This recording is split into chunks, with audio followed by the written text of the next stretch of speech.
I'm a 28-year-old guy who grew up in a tiny conservative town where everyone seemed to follow the same path. You finish high school, maybe go to a local college if you're ambitious, and then settle down with a respectable job. My parents were the kind of people who had life all figured out for me before I even hit kindergarten. My dad, a mechanic, and my mom, a teacher, had a clear vision for my life, something stable and practical, maybe a career as an accountant or a nurse. They didn't understand why I had any other dreams, and they didn't really care to either. From a young age, I was drawn to technology. While other kids played sports or hung out at the park, I was glued to a computer screen, teaching myself programming and tinkering with code. By middle school, I developed my first basic game. It was pretty simple and clunky, but it felt like magic to me. I knew I wanted to do something with this passion. But to my parents, game development or tech entrepreneur was as foreign as if I'd told them I wanted to be an astronaut. I'll never forget the first time I mentioned my dream to them. My mom looked at me like I'd announced I was moving to Mars. She brushed it off as a phase, something I'd grow out of when I got serious about life. My dad didn't even give me that much credit. He laughed and said, "Let's see how you pay the bills with that nonsense." To them, my interests were just distractions from the real world. High school was tough. While my friends had their parents supporting them in sports or academics, I was on my own. If I wanted a decent computer or software to practice, I had to figure out how to afford it myself. My parents didn't think it was worth spending a dime on, so I took every low-wage job I could find: dishwasher, grocery bagger, even a janitorial gig at a local warehouse. I spent most of my nights and weekends working, saving up to buy equipment and software so I could keep learning. By the time I got to college, I'd managed to save enough to buy a decent laptop. But I was still on my own financially. My parents refused to support what they called my silly whims, and college wasn't cheap. I had to balance my classes with multiple side jobs to pay rent and cover basic expenses. I was exhausted, barely getting by, but I kept going because I knew this was my only shot. My parents took every opportunity to remind me that my life choices were doomed, especially as I struggled with juggling jobs and classes. To them, every setback was proof that I'd end up a failure. After one last huge argument, I'd had enough. My parents were pushing me to drop out and come home, where they were convinced I could reset my life with a real job, one that actually mattered. We had a massive fight, and I told them that I'd rather fail 1,000 times in a city where I could pursue my dreams than settle for the small town life they had planned for me. My mom looked devastated, and my dad just shook his head in disappointment. I packed my things and moved out, cutting off regular contact with them. My first year in the city was brutal. I lived in a cramped apartment with 3 other guys, barely making ends meet with a string of gig jobs. I'd do anything that paid: dog walking, delivering food, odd jobs on TaskRabbit, you name it, I probably did it. Every rejection email from companies I wanted to work for felt like a punch in the gut, but I kept going. I couldn't let my parents be right about me. Then, after about a year of grinding, I got a break. A small project from a local indie studio that needed extra hands on a game they were developing. It didn't pay much, but it was something, a foot in the door. I poured everything I had into that project, working long hours and skipping sleep, just grateful to finally be doing what I loved. A couple of years later, I finally caught my big break. After countless late nights, one of my own projects went viral online. Suddenly, the app I developed was being downloaded by thousands of people. It was surreal, and before I knew it, I was featured in a few media outlets as the up-and-coming tech guy from a small town. My phone wouldn't stop buzzing with messages from strangers congratulating me, and for the first time, I felt like I'd made it. This wasn't just a lucky break, it was the result of years of grit and grinding. Then, out of nowhere, my parents called. After years of barely speaking to me, they suddenly wanted to catch up, saying how proud they were of what I'd achieved. I thought maybe they'd changed. Maybe they finally saw my dream as something real. But I couldn't shake this feeling of suspicion. After all, they'd written me off for so long. And sure enough, things got weird quickly. They'd go from congratulating me to subtly criticizing my lifestyle choices or the attitude that comes with success. One day they'd be all supportive, and the next they'd drop hints about their financial struggles,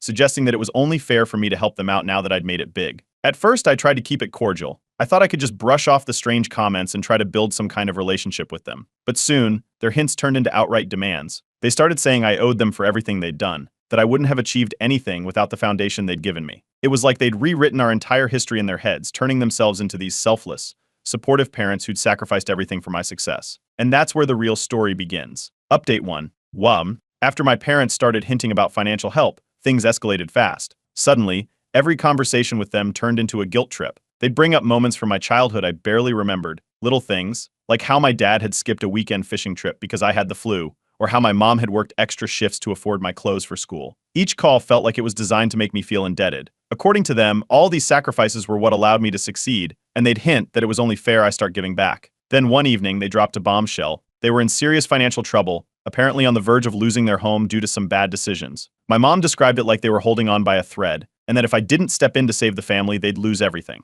The way they told it, they'd sacrifice their entire financial security so I could get ahead. That didn't exactly line up with my memory of things, but I listened. After all, they were my parents. Then, as if they'd called a family meeting, I started getting messages from relatives I hadn't spoken to in years. My aunts, uncles, even a couple of cousins reached out, saying they'd heard about my success and thought it was amazing how well I was doing. At first, it sounded like simple congratulations, but each conversation ended the same way, with a comment about how my parents needed help and how proud it would make the whole family if I could step in and support them. Some of these messages were more direct than others. One cousin, who I hadn't spoken to since high school, said, family's all we've got in the end. It's just a shame if we can't be there for each other, especially when someone's able to give back. They were nice enough on the surface, but I couldn't shake the feeling I was being corralled into a corner. After a week of this, I decided it was time to set a boundary. I called my parents and laid it out as plainly as I could. I wasn't in a position to bail them out, and I needed to focus on securing my own future first. I tried to keep it calm and reasonable, explaining that I was still building my career and couldn't risk losing everything if things didn't work out. I hoped they'd understand, maybe even respect the boundary I was trying to set. Instead, they blew up. My dad called me ungrateful and said he was ashamed of the man I'd become. My mom cried, saying she didn't recognize me anymore, that success had clearly gone to my head. They stopped talking to me for a while, refusing to answer calls or texts. It was like they were punishing me with silence, hoping I'd break and come crawling back with an offer to help. For a while, I thought maybe they were right. I talked about it with a few close friends, questioning if I was being selfish. But every friend I spoke to reminded me of the years of discouragement, the lack of support, and how hard I'd fought to get here on my own. They assured me that my parents' demands were unreasonable, and that no one should feel forced into financially supporting family out of guilt. Just when I thought the storm had passed, my parents got back in touch a few weeks later. Only this time, they weren't asking. They were demanding. They wanted a share of my earnings, something they felt they were entitled to because they'd raised me. The tone was different, almost as if they were stating a fact rather than making a request. They felt like they had a right to my money, as if my success belonged to them in some way. At this point, I realized I had to protect myself, and I hinted that if they kept pushing, I might have to take legal steps to establish a boundary. I didn't get specific, but it was enough to make them back off, for the moment. I spent the next few days researching my options. I read up on financial restraining orders, even looked into ways to legally separate my finances from any family obligations. Part of me wondered if this was all too extreme, but I kept seeing stories online from people who'd been in similar situations. The overwhelming advice? Stand firm and protect yourself. So that's what I decided to do. After some thought, I posted about my situation anonymously on a forum. The responses flooded in, hundreds of strangers, many with their own similar stories, urging me to stay strong and set boundaries. They reminded me that I didn't owe anyone, that my success was my own, and that I had every right to protect it. I didn't realize just how many people out there had dealt with entitled family members until I read through those comments. It was eye-opening, to say the least. But of course, my parents didn't take any of this lying down. Not long after I set that boundary, they started sending long, manipulative emails, claiming they were hurt and disappointed in who I'd become. They implied that my success had turned me into someone heartless, someone who thought he was too good for his family now. It was all so calculated, clearly meant to break down my defenses. Then I noticed they'd started following me on social media, accounts they'd never shown any interest in before. It didn't feel like support, it felt like surveillance. I started limiting my public posts, only sharing things with close friends. It felt like I was being watched, and I hated it. Update 2. Not long after the boundary-setting emails, my parents managed to throw another curveball. This time, it was about inheritance. One night, after weeks of tense silence, my phone lit up with an incoming call from them. The tone was different, no more subtle hints or manipulative phrasing. They were furious, and they went straight for it. They were considering disinheriting me. According to them, this was a wake-up call, a last-ditch effort to help me see sense. They claimed it was the only way to make me realize how far I'd strayed from family values. Their disinheritance threat didn't have the effect they expected. Instead of rushing to apologize, I felt a weird mix of relief and hurt. It was like they were confirming every suspicion I'd had about their intentions, that their love and support were tied up in what they thought I could offer them. Still, it was a lot to process. I took to an online forum, sharing what had just happened, and asking if anyone else had gone through something similar. The responses poured in, stories from people who'd faced similar threats, people who'd gone through years of emotional manipulation, and even some who'd been fully disinherited. The support from strangers helped, reminding me that I wasn't alone and that there were people who understood. But my family drama didn't end there. News of the inheritance decision spread quickly, and soon my extended family got involved. Some were on my parents' side, believing their version of events, where I'd turned my back on them right when they needed me most. A few relatives reached out, saying they'd heard about the breakdown in our family and encouraging me to make peace with my parents. Others were more direct, implying that I was being selfish and asking what kind of son abandons his parents in their time of need. Most of these people didn't know the full story, only the version my parents had told them, and trying to set the record straight felt pointless. After days of texts and calls from various family members,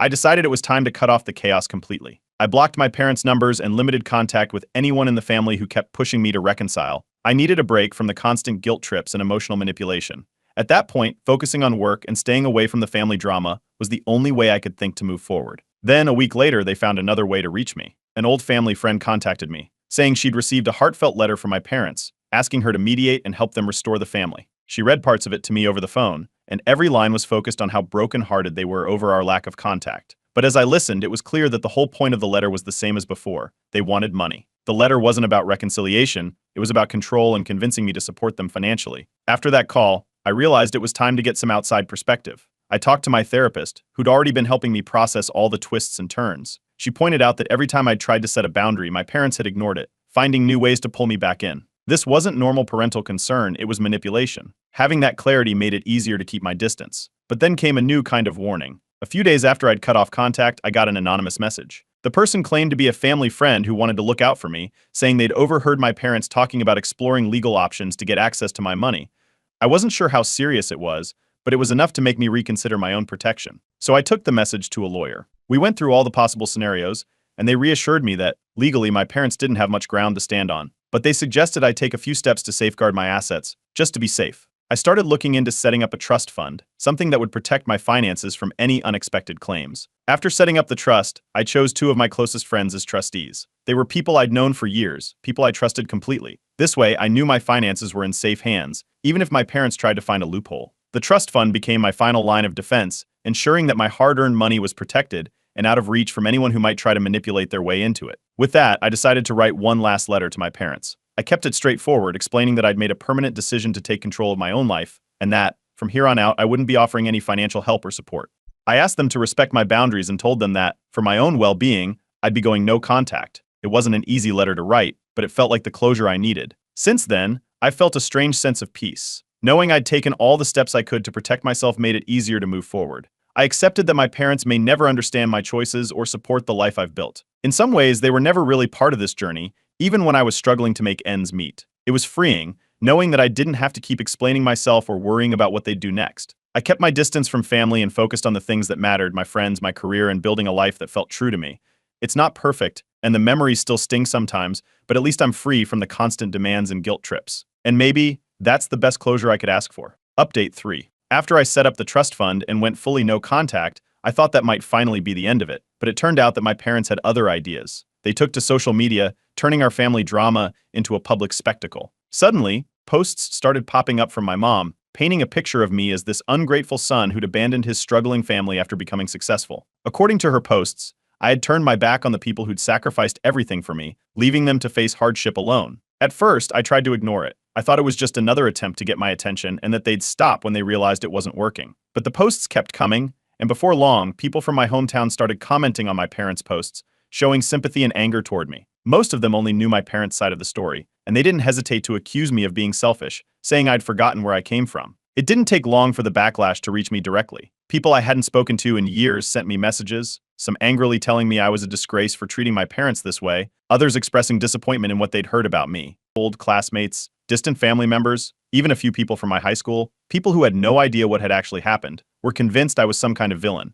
The messages started to wear me down. It was one thing to deal with my parents' demands, but the public shaming made me question everything. I began to wonder if setting those boundaries was even worth it. My mental health took a hit. I had trouble focusing at work, and it felt like every time I logged online, there was another comment, another person who'd heard my parents' side and thought they knew the whole story. Thankfully, my close friends and colleagues knew the truth. They could see how much this was affecting me, and they were quick to remind me that my parents' behavior was toxic. They reassured me that I hadn't done anything wrong by setting boundaries and encouraged me to hold my ground. Their support helped. But with the constant online backlash, I knew I had to address the situation head-on. Then, the extended family jumped in again. A few aunts and uncles messaged me, urging me to make peace with my parents for the sake of family unity. Some suggested family counseling, others pushed me to just help out a little to keep things from escalating further. It was clear they didn't know the full story, but they'd been convinced by my parents' posts that I was the problem, not them. After days of this, I'd had enough. I made a public post, not attacking my parents, but sharing my side of the story. I kept it as respectful as I could, only including the necessary details to explain why I'd gone no contact.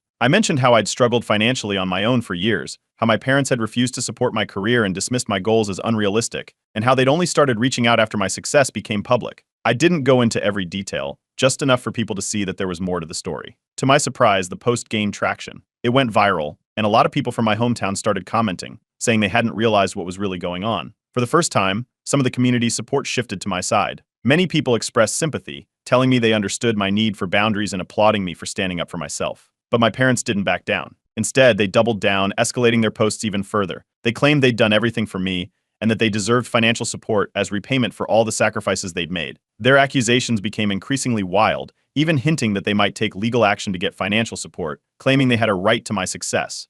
Not wanting to be blindsided, I called my lawyer again. They assured me that my parents didn't have any legal standing to make a claim, especially since I was financially independent and had set up a trust fund. That reassurance helped, but I was still left wondering just how far my parents were willing to go. In the meantime, I found a support system online. Connecting with others who'd faced similar issues with entitled parents was eye-opening. So many people shared their own stories of family members who'd tried to lay claim to their success, and it helped me realize just how common this kind of manipulation was. Talking to people who'd gone through the same thing made me feel less alone. The story started gaining media attention, mostly because of the social media drama surrounding it. One day, a journalist from a local news outlet reached out, saying they wanted to cover the story. At first, I hesitated. Going public was a big step, and I didn't want to stir up even more backlash. But after considering it, I agreed to share my side of the story anonymously so that my name wouldn't be dragged through the mud any further. The article was published, and it shed light on everything from my early struggles to the recent manipulation tactics.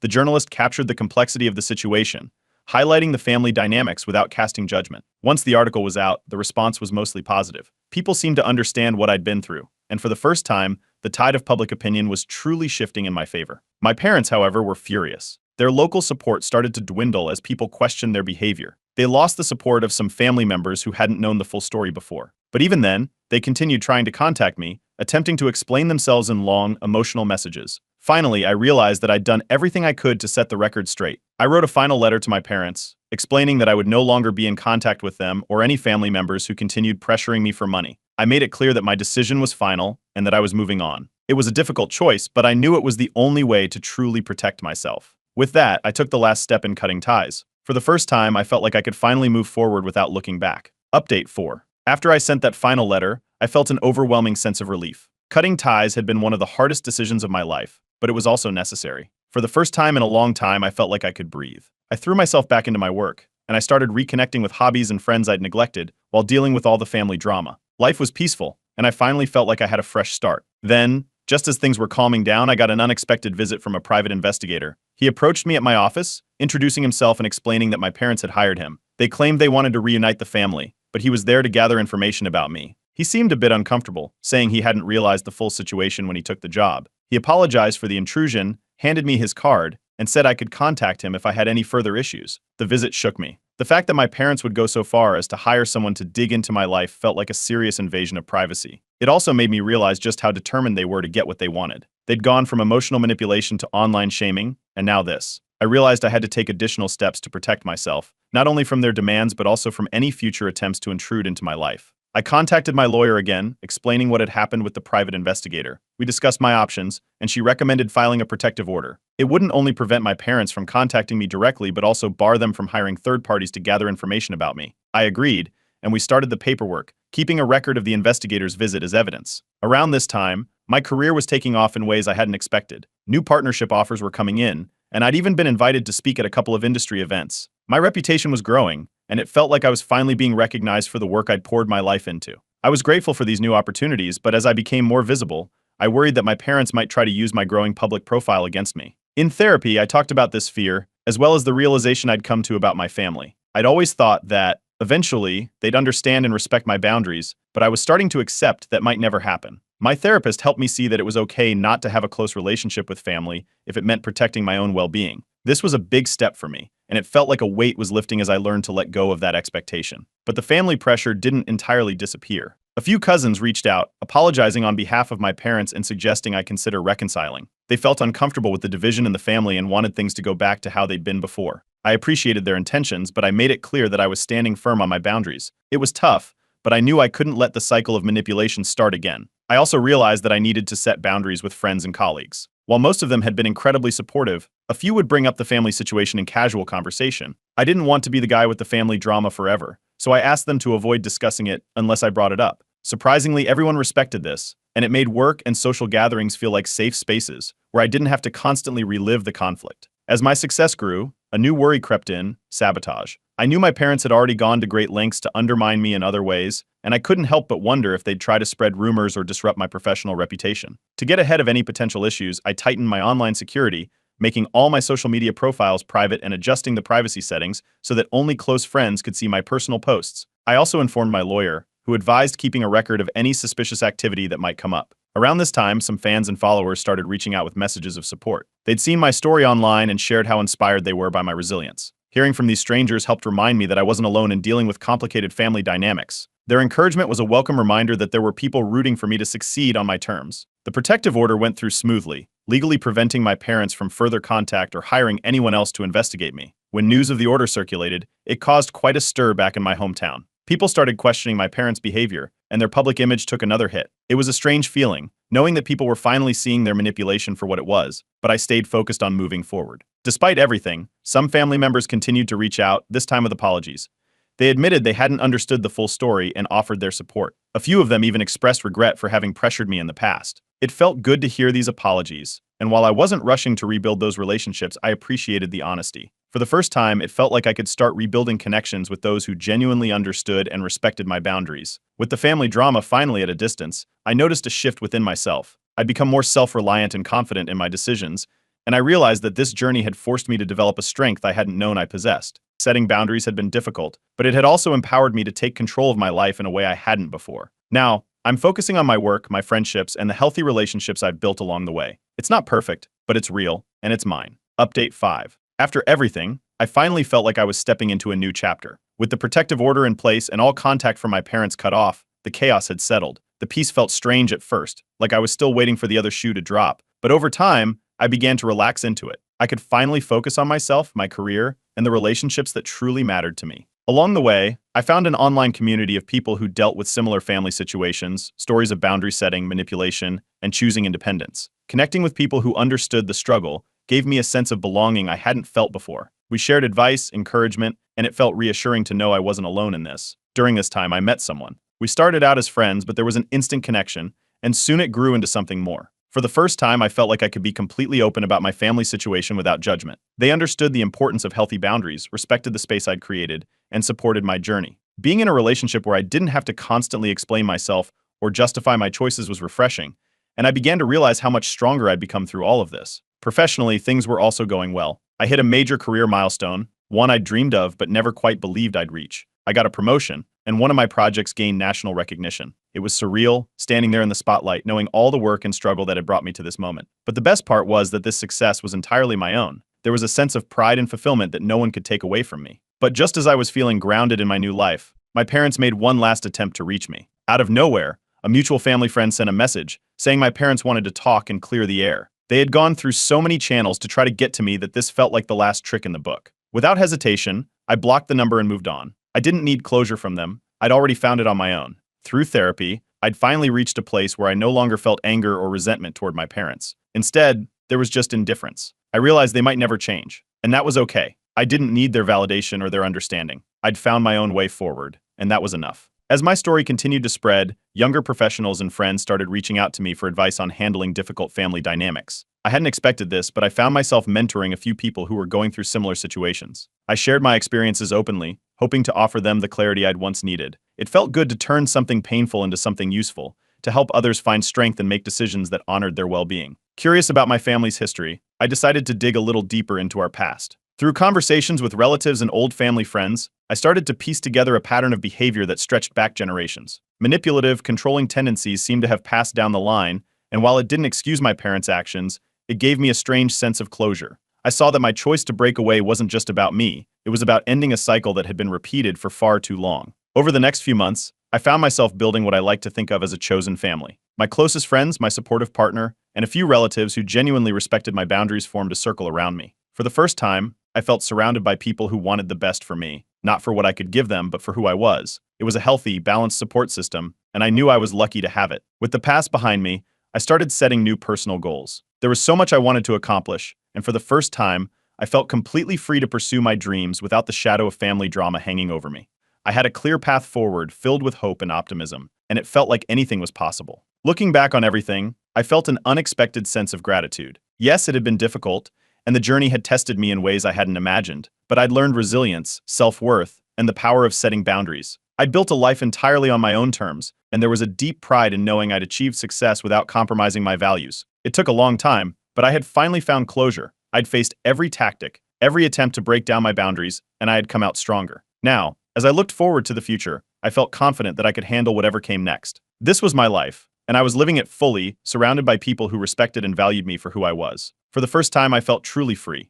I'm a 32-year-old guy, and I recently got engaged to my fiancée, who's 29. We're both pretty low-key and imagined a simple wedding that would feel like us, something relaxed and not too extravagant. But the second we announced our engagement, my family decided this would be a full-blown event, one that they clearly intended to run themselves. Initially, I didn't mind. My mom and sister jumped right into wedding planning mode, and at first, I thought they were just really excited. My mom started talking about how it was going to be the wedding of the year, and my sister kept saying she had a vision for it. I figured, hey, if they're this excited, maybe they'll take some of the stress off us. But almost immediately, things started getting complicated. My mom offered to cover a big part of the wedding expenses, which sounded great at first. But the money came with strings attached. If she was paying, she wanted to say in almost everything: the venue, the guest list, even the catering. She started telling us about a hotel ballroom she had in mind, the kind of place that holds conferences and big, glitzy events. She talked about chandeliers, a grand staircase, the whole 9 yards. My fiancé and I had been thinking of a garden wedding, something outdoors with a cozy feel, maybe at this little vineyard we'd looked at. But my mom waved that idea off, saying a garden wouldn't work for the elegance she was picturing. It didn't stop there. My sister came in with her own ideas, talking about how our wedding needed a classic elegance theme. She started showing us these Pinterest boards filled with over-the-top decor, white roses, elaborate centerpieces, even ice sculptures. To be honest, the whole vibe felt more like a formal gala than a wedding. My fiancé and I aren't exactly into classic elegance. We're more laid back and wanted something that felt like us. But when we mentioned this, my sister gave us a look and said, "You'll thank me later. Trust me." Then came the guest list. My mom and sister were thrilled about the chance to invite every relative we'd ever known. They started listing out second cousins, family friends, and a whole group of people I hadn't seen in years. Before I knew it, the guest list was pushing 200 people. It was way beyond what we'd imagined, and when I tried to gently mention this, they just brushed it off. They kept saying it was only natural to include everyone since it was such a big day. Meanwhile, every time I tried to talk about what we'd actually want, my family would just write it off. My mom started saying I was just nervous and that wedding planning can be stressful for any couple. She didn't even seem to take my fiancé seriously when he tried to step in and help mediate. My mom just kept calling him sweet and said he didn't understand our family's traditions, like he was somehow an outsider who didn't get it. Then we found out they'd booked the hotel venue without telling us. They said it was better to secure it early because venues get booked up fast, but they'd gone ahead without any discussion with us. We were completely blindsided. My fiancé and I had to sit through a whole presentation from my mom about the hotel's catering packages and decoration options. It was like watching our wedding get hijacked in real time. At this point, I was starting to see where things were headed. Every detail, every single part of this wedding was being controlled by my family. We had absolutely no say. I tried bringing it up again, but my mom just doubled down. She actually said, "This is my gift to you two, so let me handle the details." She didn't even see it as controlling. To her, it was like she was helping us by taking over completely. And because she was footing the bill, she thought it was her call on everything. The budget was also spinning out of control. We'd initially agreed to keep things modest, but my mom and sister started adding on all sorts of extras: top-tier floral arrangements, imported decorations, a custom 3-tier cake from some high-end bakery. It was as if no amount of spending was too much for them. They'd taken our original budget and blown it out of the water, and there was zero regard for what we wanted or could afford if we had to contribute. Then came the wedding planner, someone my mom hired without even consulting us. This planner was more of the same, full of ideas about grandeur and sophistication. Everything she suggested felt completely wrong for us, but anytime I said something, she'd smile and say, "Don't worry, it'll all come together beautifully." I felt like an outsider at my own wedding, watching these strangers shape it into something I didn't even recognize. The strain started affecting my relationship with my fiancé. We'd gotten engaged because we were so sure we wanted to build a life together, but this wedding planning circus was starting to feel like a huge roadblock. We felt like the wedding wasn't even ours anymore.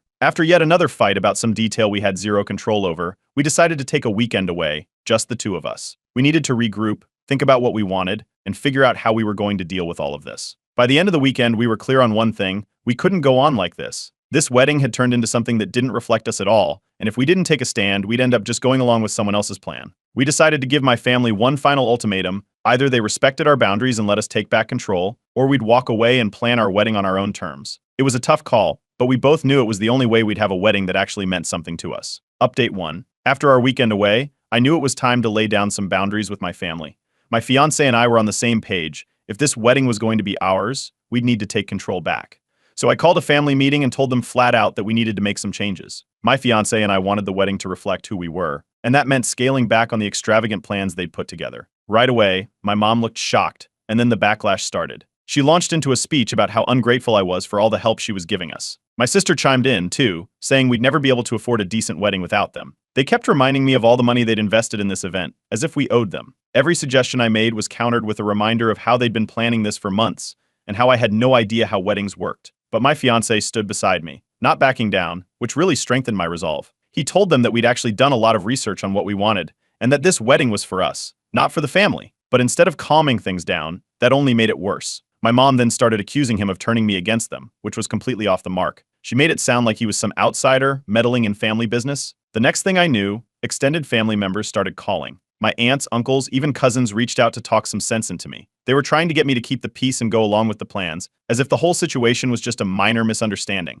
I could see how my mom had been working behind the scenes, rallying everyone to her side. It felt like a coordinated effort to get me to cave in. In the meantime, friends suggested we should just go for a smaller, private ceremony, something where we'd have control. But my family kept pushing for the large wedding they'd planned, making it clear they weren't backing down. And the guest list? It was like they were on a mission to invite half the town. They added even more people without consulting us, including old family friends I hadn't seen in years. At this point, my mom even started planning the seating arrangement, talking about who would sit with whom, as if my input didn't matter. Then came the breaking point with the invitations. Without my knowledge, my mom had ordered invitations and sent them out. I found out through a friend who'd received one, and I couldn't believe it. My mom had taken over even that part, turning the wedding into an event with no trace of my or my fiance's input. The invitations had a fancy, formal look to them, with language that sounded like a royal event. It was so far from what we wanted. The next issue came with the dress. My mom brought up a family heirloom wedding dress, talking about how it would be perfect for me to wear. I already had my eye on a different style, something that felt more like me, but she brushed it off. She said wearing the heirloom dress would make it a true family wedding. When I mentioned my own dress choice, she just looked at me and said, "That's not the dress for a real wedding."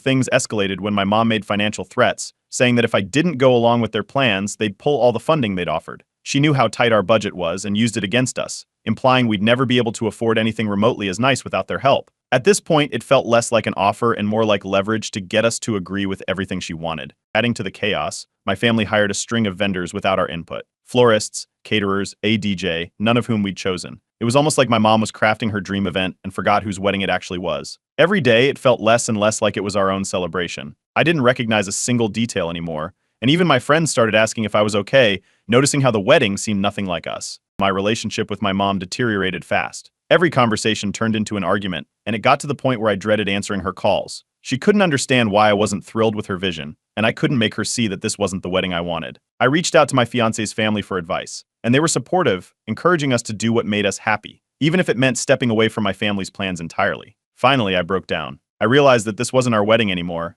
It was just a spectacle my family had taken over. My fiance was there with me, telling me that no matter what happened, we'd still be married, and that's all that really mattered. Hearing that grounded me, and we made the decision to cancel everything my family had planned. We were going to take back control and consider a private ceremony, something that would actually feel like it belonged to us. In that moment, we decided we'd let go of any expectations from family or anyone else. This wedding wasn't about impressing others, it was about us. If they couldn't respect our boundaries, then they wouldn't be a part of our day. It was a tough decision, but we were both relieved to finally have a plan that felt like our own. Update 2. After the decision to take back our wedding, my fiance and I tried one last time to compromise with my family. I explained that we wanted to downsize, keep the guest list small, and move away from the extravagant theme they'd chosen. I made it clear that we didn't need a hotel ballroom or fancy decorations, just something simple and personal. My mom didn't even hesitate. She dismissed the idea immediately, calling our plans childish and insisting we'd regret not having a real wedding. With no option left, we decided to go through with our own private wedding. And this time, we didn't tell anyone from my family. We started making plans, just the two of us, keeping everything as quiet as possible. One of my friends, hearing our situation, offered her backyard as a venue. It was beautiful, with a cozy garden surrounded by string lights,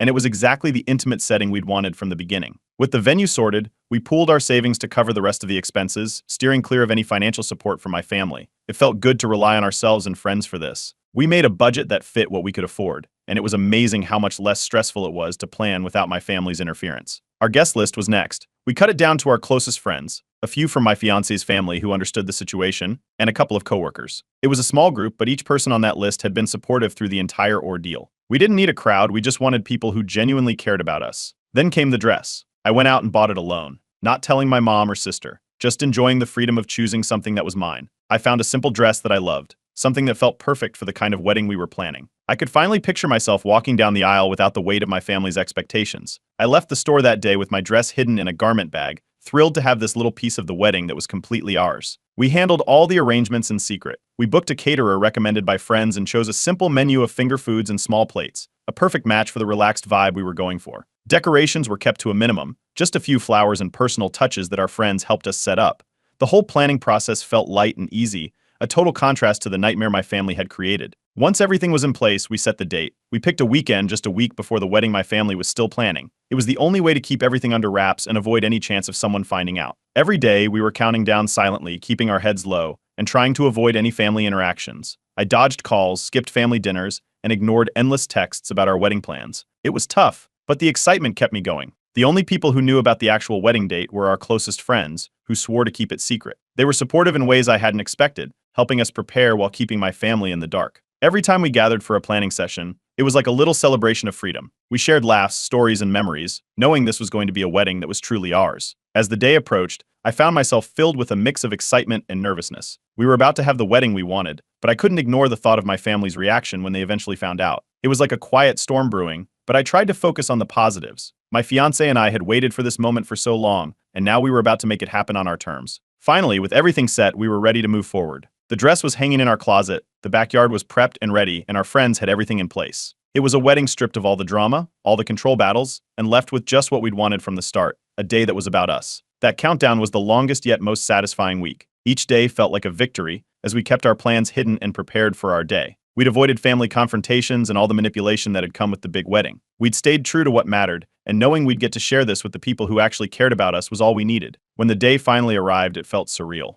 The silence, the secrecy, the anticipation, everything led up to this, and I couldn't believe it was really happening. My fiancé and I took one last look at our setup, seeing our vision come to life. The guests we'd invited, each one handpicked, were ready to celebrate with us. Our decision to keep this wedding private, away from family interference, was the best choice we could have made. We were about to start our new life together, surrounded by people who respected our wishes and cared about our happiness. All the stress, the secrecy, the countdown, it had led to this, and in that moment, nothing else mattered. Update 3. On the morning of our wedding, I woke up to a quiet house and a sense of calm I hadn't felt in months. My fiancé and I had kept everything low-key, so we got ready in our own place with a few close friends who had spent the night to help with last-minute details. There were no frantic schedules or nerves about impressing guests. We were just two people getting ready to celebrate our lives together. Our friends took care of decorating the backyard, transforming it into something beautiful and simple. String lights were draped over the trees, creating a soft glow, and a few flowers were arranged around the space, adding a natural, relaxed feel. We wanted it to look like a place where we could gather with friends, nothing over the top or artificial.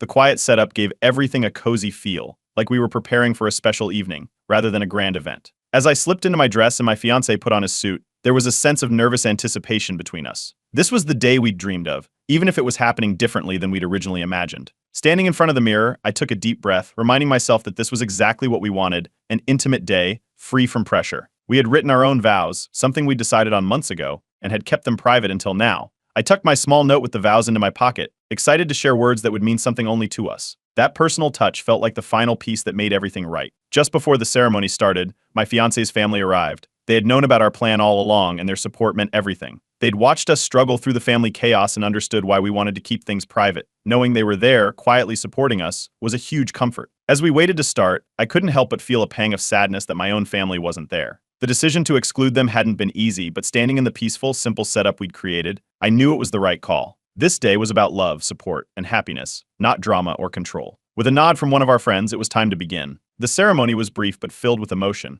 We exchanged vows, each word carrying meaning that felt too personal for a big crowd. My fiancé looked at me with such warmth that I could feel myself getting choked up. It was a moment just for us, and, as we said our vows, everything else faded away. We were surrounded by people who genuinely cared, and for the first time, it felt like our wedding. After the vows, our friends started toasting us. Each one was heartfelt, and it was clear they truly supported our decision to take control of our day. Their words of encouragement reminded us of why we had made the choice to keep things small. One friend, who had been a sort of mentor to both of us, spoke about how proud he was that we'd stayed true to ourselves, refusing to let anyone else shape our wedding. It felt like a real blessing on our new life together. Then, something unexpected happened. One of our family friends, who had found out about our private ceremony by accident, quietly showed up to offer their support. They didn't make a big deal of it, or try to bring any family drama, just slipped in, gave us their blessing, and watched the rest of the ceremony from the back. Having them there felt like a reminder that not all family connections were lost, and it added an unexpected warmth to the day. When it was time for the first dance, my fiancé and I shared a quiet moment together, lost in our own world as we moved slowly to the music. There was no big audience, no expectation to impress, just the two of us, happy to be starting this journey together. It was everything I'd hoped for, a simple, meaningful moment that was truly ours. After the dance, we took photos in the backyard with our friends. The pictures captured exactly what the day was, a small group of people celebrating love without the need for extravagance. The garden lights, the simple decor, the smiles of our friends, every image felt like a piece of happiness we'd fought for. Our friends had organized a small reception, each bringing a dish for a potluck. It was nothing fancy, but that's what made it perfect. We all gathered around a small table, laughing, sharing food, and telling stories. The atmosphere was warm and genuine, and as we sat with our friends, it was hard to believe this wedding had ever been anything else. The night was filled with laughter and support. People shared memories of how they'd seen our relationship grow, and each story was like a reminder of why we were here. For the first time since this whole process started, I felt nothing but joy. There were no second thoughts, no worries about drama or tension, just relief and contentment. As the evening wound down, we said our goodbyes, grateful for every person who had been there with us. Our friends hugged us, congratulating us not only on our marriage, but on creating a day that was truly ours. My fiancé and I left that night with a sense of fulfillment that words couldn't capture. It wasn't the wedding we had originally planned, but it was perfect in its own way. As we closed the door behind us, it felt like we were stepping into a new chapter, one where we finally had the freedom to be ourselves. Update 4. Not long after our private wedding, things blew up in a way I hadn't expected. A close friend had posted a few photos from the ceremony on social media. It was meant as a kind gesture, a few snapshots of the day with congratulatory captions. They hadn't tagged us, but my family still managed to find out within hours. The first sign of the fallout came the next morning. My phone started buzzing with missed calls, texts, and messages from family members. My mom's texts came through in rapid-fire succession, demanding explanations and calling me selfish for excluding everyone from the wedding. She accused me of going behind her back, of ruining her vision for the day. She made it sound as if this wedding had somehow been more about her than about my fiancé and me. Then came the guilt trips. My parents texted, called, and even left voicemails where they told me how much money they'd invested in my happiness, only for me to shut them out. They insisted I'd shown them disrespect and completely disregarded all the hard work they'd put into the big wedding they'd been planning. They kept calling it our wedding and reminded me that my actions had ruined that day for them. My mom even mentioned all the relatives who had supposedly been looking forward to it, saying I'd let everyone down. My fiancé tried to step in, hoping to explain things calmly, but my family wouldn't hear it. They saw him as the problem, claiming he'd somehow convinced me to cut them out. It didn't seem to matter how many times we explained that this was our choice, that we'd wanted something private and personal. They wouldn't accept it. My family turned their frustration on him, acting as if he'd single-handedly orchestrated the entire thing just to exclude them. The worst came from my sister. She felt especially betrayed, accusing me of intentionally leaving her out. She claimed she'd been looking forward to being a part of the process, and that my decision had cut her out of one of the most important days of my life. It was as if she didn't see that it was my wedding day and not some family event to be shared by everyone. Her accusations added fuel to the fire, as my family used her words to build a case against me. My sister's reaction took everything to a new level, making it feel like this was a personal vendetta rather than just hurt feelings. As the news spread, my friends noticed the onslaught of negativity online and started to rally behind us. They left supportive comments on posts, explaining that it had been our choice to keep things small and true to ourselves. They defended our decision and even mentioned the lengths we'd gone to avoid any family drama. Seeing their support meant a lot,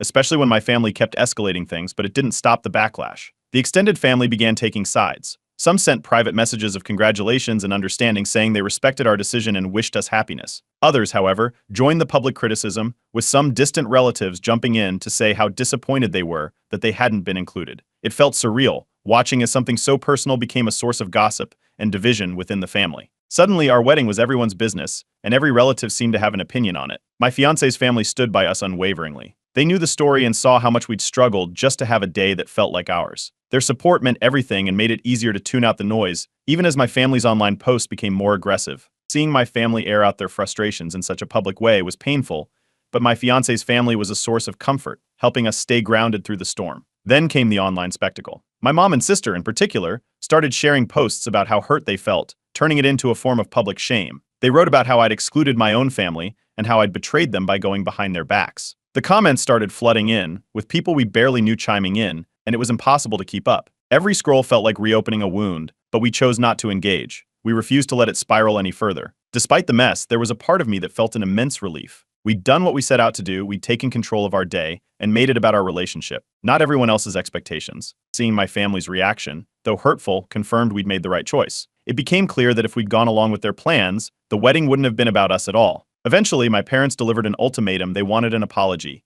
and they insisted on a redo of the wedding, with all the guests they'd originally planned for. They demanded that we throw a reception for the family, as if that would make up for everything. I held my ground and refused. There was no way we were going to redo something so important just to make everyone else feel included. This was our life, our marriage, and I wasn't about to let guilt force us into something that wasn't genuine. As my refusal sank in, the threats started. My family threatened to cut contact if I didn't make things right by agreeing to the reception. They tried to pressure me, making it clear they'd be done with me unless I caved. I knew this was a turning point. I wasn't going to give in, not after all we'd been through to create a wedding that actually represented us. In the end, I made a decision. Until my family could respect our choices and our boundaries, I would distance myself from them. It wasn't easy, but I knew it was the only way forward. My fiancé and I were finally ready to live our lives without outside interference, starting fresh with a future that truly felt like ours. Update 5. After the chaos of the wedding fallout, my fiancé and I decided to take a step back from my family. We kept contact minimal, focusing on our new life together. It wasn't easy ignoring the calls and texts, especially the guilt-laden ones from my mom and sister, but it was necessary. For the first time, we could breathe without feeling like we owed anyone explanations. The emotional toll was real, though, so we decided to go to therapy. Sorting through all the tension from months of family drama was no small task,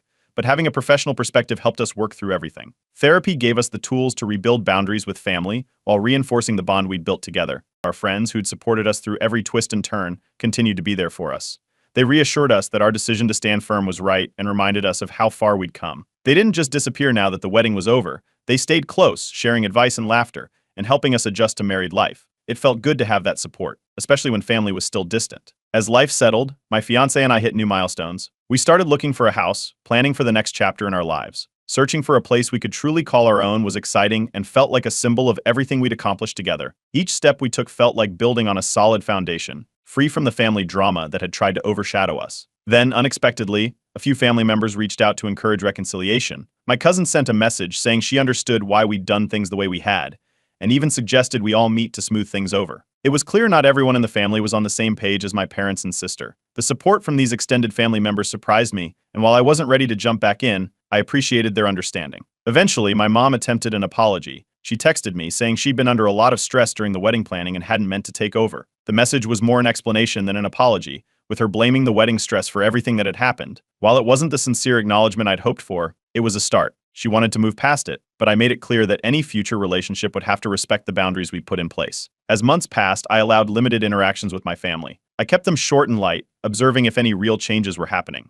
At first, things felt awkward and forced, but over time, I noticed my sister making small efforts to be supportive. She no longer brought up the wedding or criticized our choices, and though we didn't dive into deep discussions, her approach seemed different. It wasn't an overnight shift, but it felt like progress. I eventually started attending family events again, but with my own rules in place. I made sure my fiancé and I were on the same page before every event, discussing boundaries and leaving early if things got tense. This new approach worked. My family knew we wouldn't hesitate to leave if they crossed any lines. Setting these boundaries gave me a new sense of confidence, one I hadn't realized I'd needed all along. Our marriage thrived as a result of these changes. Without constant family interference, my fiancé and I grew closer. We had more time and energy to focus on our relationship, setting goals together and enjoying our life as a couple. We were stronger than ever, and every day felt like a step forward, free from the weight of family expectations. Looking back, I realized a lot about family dynamics. I saw that, for some people, love comes with conditions, expectations, and sometimes a lack of boundaries. This experience taught me to separate the love I have for my family from the need to always please them. I saw that it's possible to love someone while also setting limits on how much influence they have over my life. Interestingly, the online perception shifted over time, too.